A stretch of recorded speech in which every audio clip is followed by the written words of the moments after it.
జగన్ ఫారెన్కి వెళ్తూ వైసీపీ నేతలకి ఏం నేర్పించాడు, ఏం చేయమని చెప్పాడు, ఎందుకని ఇంటెలిజెన్సీ డిపార్ట్మెంట్ కౌంటింగ్ తర్వాత 15 రోజుల నుంచి 20 రోజుల పాటు అనుకోనటువంటి విధంగా హింసాత్మక ఘటనలు జరగబోతున్నాయి, దాడులు చేసే అవకాశం ఉందని చెప్పేసి ఇంటెలిజెన్స్ డిపార్ట్మెంట్ ఎందుకు చెప్పింది? అయితే దీని వెనుకున్నటువంటి కథ ఏంటి? ఇప్పటికే 500 ప్రాంతాలని గుర్తించినటువంటి ఒక పోలీస్ డిపార్ట్మెంట్ ఎలాంటి భద్రతని తీసుకురాబోతుంది? వీటన్ని విశేషాలు మనతో మాట్లాడటానికి సూర్యదేవ లత గారు మనతో పాటున్నారు. వారిని తెలుసుకుందాం. మేడం నమస్తే. నమస్తే మేడం, ఇప్పటిదాకా పల్నాడు జిల్లాలో మాత్రమే చూసుకుంటే ఎలాంటి అల్లర్లు అరాచకాలు జరిగాయి మనందరికీ తెలిసిందే. ఒక ఎమ్మెల్యే స్థాయిలో ఉన్నటువంటి వ్యక్తే ఈవీఎంని ధ్వంసం చేయడం కావచ్చు, ఇంకో పక్కన బ్యాలెట్ బాక్స్ సంబంధించి వాటిని పడగొట్టడం కావచ్చు, దగ్గర 7 ఈవీఎంలపై దాడి జరిగిన సంగతి అందరికీ తెలిసిందే. అయితే ఇలాంటి సిచ్యువేషన్లో ఓన్లీ పల్నాడు జిల్లా కాకుండా దరిదాపున ఉన్నటువంటి ఒక 175 నియోజకవర్గాల్లో చాలా పలు సమస్యాత్మక చూసాం, మనం దాడులు కూడా మనం చూసాం. ఇలాంటి ఇబ్బందుల్లో పోలీస్ డిపార్ట్మెంట్ ఎలాంటి చర్యలు తీసుకుంటున్నారు? ఎందుకంటే ఇంటెలిజెన్స్ డిపార్ట్మెంట్ కూడా ఏం చెప్పింది అంటే రానున్నటువంటి యొక్క కౌంటింగ్ డే తర్వాత నుంచి 15 నుంచి 20 రోజుల పాటు చాలా హింసాత్మక ఘటనలు జరగబోతున్నాయని చెప్పేసి అయితే కొంత వార్తలు అయితే వస్తున్నాయి. సో ఎలాంటి జాగ్రత్తలు తీసుకుంటే మంచిదంటారు? పోలింగ్ ఏజెంట్స్కి కూడా ఎలాంటి సెక్యూరిటీ ఇస్తే మంచిదంటారు? ఇప్పుడు మనం చూస్తుంటే జగన్మోహన్ రెడ్డి చేసే అరాచకాల్లో అంటే 500 చోట్ల ఇలాంటివి అల్లర్లు జరగచ్చు అనేది గుర్తించడం జరిగింది. 500 ప్లేసెస్ అంటే ఇంకా ఎంత దారుణంగా ప్లాన్ చేస్తున్నారనేది అర్థమవుతుంది. సో ఇవన్నీ చూస్తుంటే జగన్మోహన్ రెడ్డి వెళ్ళిపోవటానికి కూడా కారణం ఇదేనా? అంటే ఇంకా ఎక్కువ అల్లర్లు చేయండి, మీరు ఇక్కడ అల్లర్లు చేస్తే ఆయన ఆ టైంలో యూకేలో ఉన్నాడు అనుకోండి, సో ఆయనకి రాదనే ఆ చెడ్డ పేరు రాదనే ఉద్దేశంతో ఉన్నట్టున్నాడేమో.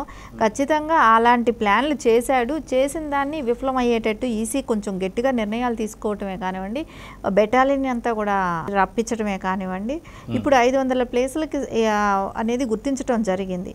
కానీ మనకు తెలుసు ఏ నియోజకవర్గాలు ఎలా జరిగాయి.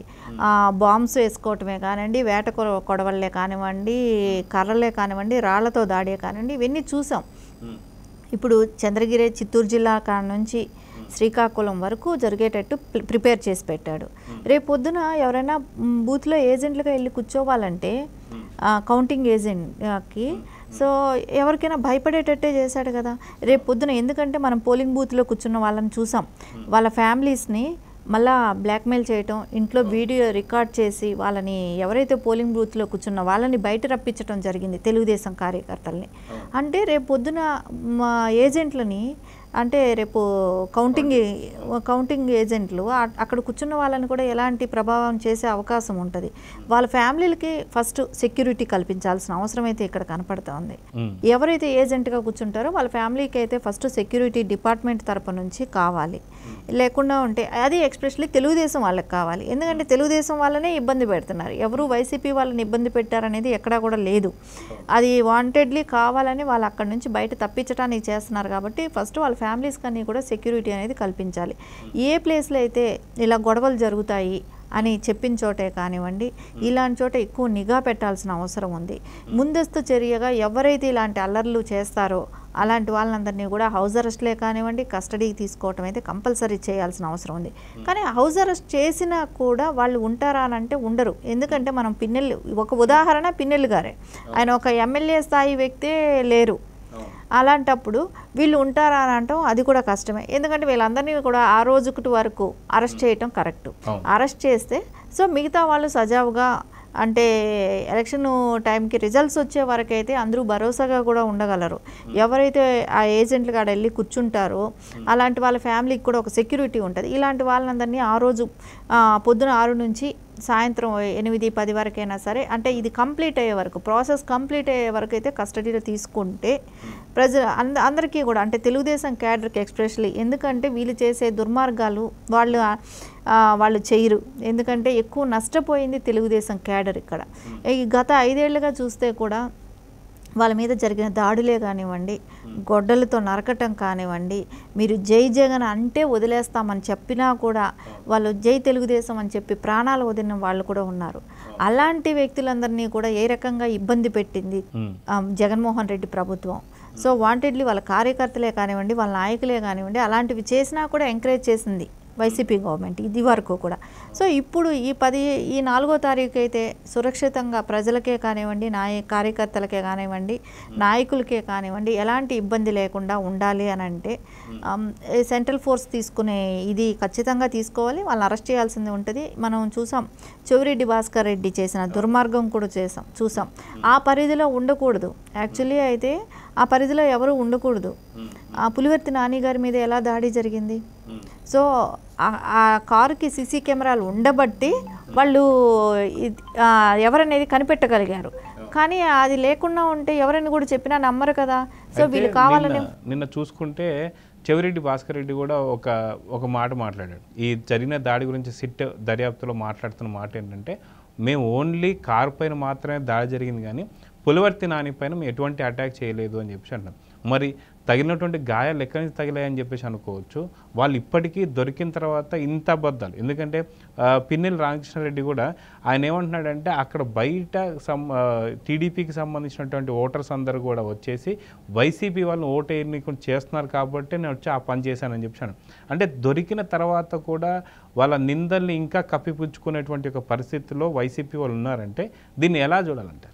అక్కడ విజువల్స్ ఇప్పుడు పులివర్తి నాని గారిది అయితే విజువల్స్ ఖచ్చితంగా మనకు కనపడుతున్నాయి కదా. వాళ్ళ మీద రాడ్లు తీసుకెళ్లటమే కానివ్వండి. సుధారెడ్డి గారు కూడా చెప్పిన విషయం ఏంటంటే, మీకు అంటే మనకు చూసిన విజువల్స్ చాలా తక్కువ.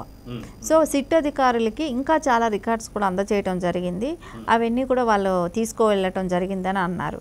సో మనం చూసిన విజువల్స్లోనే ఆయన మీద దాడి జరగటం మనం అందరం కూడా చూసాం.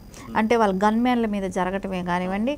సో అట్లా అన్నప్పుడు మెడికల్ ఇప్పటి వరకు కూడా ఆయనకి చేయి ఫ్రాక్చర్ ఒకటి, కాలు కూడా, అంటే 2 రకాలుగాను కాళ్ళు చేయి 2 ఫ్రాక్చర్ అవటమే కానివ్వండి. ఇవన్నీ కూడా జరిగాయి. అంటే మిగతా వాళ్ళని కూడా అంటే ఈవీఎంల దగ్గర వాళ్ళకి ఏంటి, స్ట్రాంగ్ రూమ్ దగ్గర వాళ్ళ పని ఏమిటి, వాళ్ళు వెళ్ళాల్సిన అవసరం ఏంటి? సో ఏ పర్మిషన్ వస్తే ఒకళ్ళిద్దరికి వస్తుందేమో, అంటే ఎమ్మెల్యే అభ్యర్థికి ఉంటుంది. కానీ ఇక్కడ ఎమ్మెల్యే అభ్యర్థి కనపడటం లేదు కదా. 150 మంది ఎందుకున్నారు అక్కడ? ఏం చేయటానికి ఉన్నారు? ఈ స్ట్రాంగ్ రూముల లోపల వాళ్ళకి ఏం పని ఉంది? ఇవన్నీ చూస్తుంటే ఖచ్చితంగా అయితే జగన్మోహన్ రెడ్డి ఏదైతే అనుకోని యూకే వెళ్ళాడో అదైతే ఇక్కడ సక్సెస్ అవ్వలేదని అనిపిస్తుంది. మనం పిన్నెల్లి గారిని చూస్తేనేమో వాళ్ళు అక్కడ లోపల అందరూ తెలుగుదేశంకే వేశారనేది ఈయనకి ఎట్లా తెలుస్తుంది? ఈయనకి ఎందుకు అంత అక్కసు? అంటే వాళ్ళు ఎవరు ఓటు హక్కును వాళ్ళు వినియోగించుకుంటారు. ఎందుకు ఆపుతారు? ఆపేటట్టుంటే అక్కడ పోలీస్ డిపార్ట్మెంట్ ఉంది. నువ్వే ఆ వీడియోలు తీసి చూపెట్టచ్చు కదా.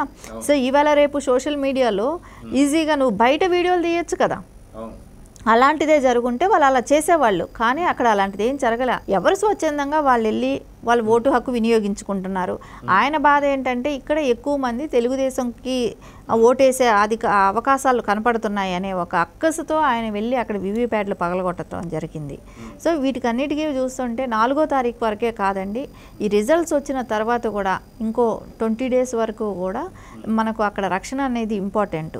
అది లేని పక్షంలో ఇంకా ఎక్కువ అల్లర్లు జరిగే అవకాశం ఉంది. వీటన్నిటిని కంట్రోల్ చేయాలంటే ఒక 20 days వరకు అయితే కూడా వచ్చిన రక్షణ దళాలన్నీ కూడా ఏపీలోనే ఉండాల్సిన అవసరం కూడా ఉంది. అయితే ఇక్కడ మనం చూసుకుంటే ఏపీలో జరిగిన అల్లర్లు గతంలో మనం ఎప్పుడు ఇంతగా చూడలేదు. ఎందుకంటే గతంలో జరిగితే చిన్న తప్ప, అదిగాక మీడియా అప్పట్లో అంత లేదు. ఇప్పుడు ఇంత మీడియా వచ్చిన తర్వాత కూడా ఇంత స్థాయిలో జరుగుతున్నటువంటి ఒక దాడులను చూస్తే ఏ రకంగా చూడొచ్చు. అయితే ఇదంతా తీసి పక్కన పెడితే మనం జూన్ 4వ తారీఖు నుంచి మళ్ళీ ఒక 15 నుంచి 20 రోజుల పాటు ఇంటెలిజెన్స్ డిపార్ట్మెంట్ చెప్పింది అత్యధికంగా దాడులు జరిగే అవకాశం ఉంటుంది అని చెప్పేసి. సో అప్పుడు టీడీపీకి సంబంధించిన వాళ్ళు కావచ్చు, లేదా జనసేనకు సంబంధించిన కావచ్చు, లేదా బీజేపీకి సంబంధించిన వాళ్ళు, వీళ్ళందరూ ఎలాంటి జాగ్రత్తలు తీసుకుంటే మంచిదని చెప్పేసి అనుకోవచ్చు? ఖచ్చితంగా వీళ్ళందరికీ అయితే మటుకు సేఫ్ సైడ్గా డిపార్ట్మెంటే కానివ్వండి, వీళ్ళని ఎలక్షన్ రోజు ఆ రోజు రిజల్ట్స్ రోజు మటుకు వీళ్ళందరినీ కాపాడాల్సిన బాధ్యత అయితే మటుకు డిపార్ట్మెంట్ మీదే ఉంటుంది. అంటే ఎక్కడ అల్లర్లు జరగకూడదు. జరిగిన తర్వాత చేసేది ఏమీ లేదు, కానీ జరగకముందు ప్రికాషన్గా ఏం చేయాలి?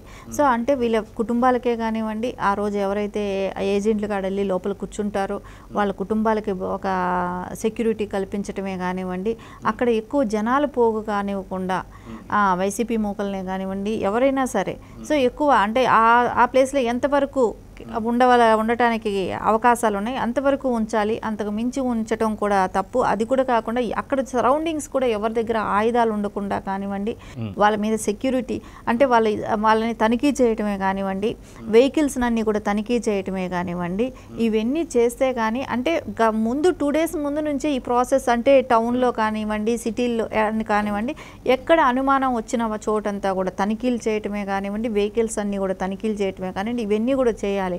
చేస్తేనే ఆ రోజు కౌంటింగ్ రోజు కొంచెం అరికట్టడానికి అవకాశాలు ఉంటాయి మనకు. సో చూద్దాం మేడం, ఖచ్చితంగా ఇప్పటిదాకా ఎవరైతే ఏపీ ప్రజలు ఉన్నారో వాళ్ళు వినియోగించుకున్నట్టు వాల్యుబుల్ ఓట్స్ అయితే రిజర్వ్ అయితే ఉన్నాయి. ఖచ్చితంగా జూన్ 4వ తారీఖు జరుగుతున్న ఫలితాలు ఏంటో వైసీపీకి తెలుసు కాబట్టే ఇలాంటి దాడులకు పాల్పడుతున్నారని చెప్పేసి అయితే అంటున్నారు. కానీ మళ్ళీ వచ్చేటువంటి ఒక దాడులను ఆపాలి అంటే పోలీసు వాళ్ళు సరైన భద్రత కల్పించాలైతే కోరుకుందాం. నమస్తే. నమస్తే.